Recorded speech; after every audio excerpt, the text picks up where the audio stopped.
السلام علیکم دوستوں، میں ہوں ارم اقبال۔ آپ دیکھ رہے ہیں چینل اردو ڈسکوری 5۔ میری آج کی ویڈیو کا ٹائٹل ہے فتنوں سے کیسے بچیں۔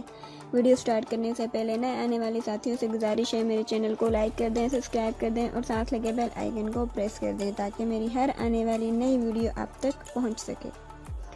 فتنوں سے اللہ تعالیٰ کی پناہ مانگیں۔ دوستو، ہر انسان کا فرض ہے کہ وہ اپنے آپ کو برائی سے بچا کے رکھے، جھوٹ سے بچا کے رکھے اور برے کاموں سے بچا کے رکھے، اور اللہ سے دعا کیجیے کہ ہمیں ہدایت پر چلنے والا بنائے اور جیسے بھی حالات ہوں ہمارے دلوں کو حق پر ثابت قدم رکھے۔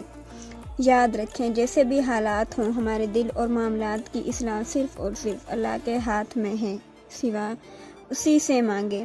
دعا کے ساتھ ساتھ نیک اعمال کیجیے، اللہ کی راہ میں صدقہ کیجیے، دین کا علم حاصل کریں، دین کے بارے میں جانیں تاکہ حق اور باطل کا فرق جان سکیں۔ جو علم حاصل کریں اس پر عمل بھی کیجیے ورنہ وہ بیکار رہ جائے گا۔ اپنے دل کو صاف کیجیے، تزکیہ کریں، زندگی میں جلد بازی کے رویے کی بجائے صبر اختیار کریں۔ برا وقت ایک دم نہیں چلا جاتا، اس لیے صبر ہی آپ کا ساتھ دے گا۔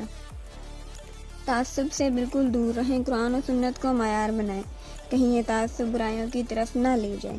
نیکی کے کاموں میں سستی نہ کریں، تاخیر نہ کریں۔ اپنی زندگی کے مقصد کو جانیں اور اس کی کوشش میں لگے رہیں تاکہ بیکار و تخریبی کاموں سے بچ سکیں۔ اگر اختلاف رائے ہو بھی جائے تو دل کو بڑا کریں، دوسروں کی رائے بھی تحمل سے سنیں۔ اس صورت میں بدتمیزی اور غصہ نہ کریں، اپنے اخلاق اور لوگوں سے معاملات اچھے رکھیں۔ یاد رکھیں کہ حقوق العباد کا حساب ہوگا۔ آخرت کے نفع کو سب سے پہلی ترجیح رکھیں۔ دنیا اگر ترجیح ہوگی تو اتنا ہی فتنوں کا شکار ہونا آسان ہے۔ Thank you.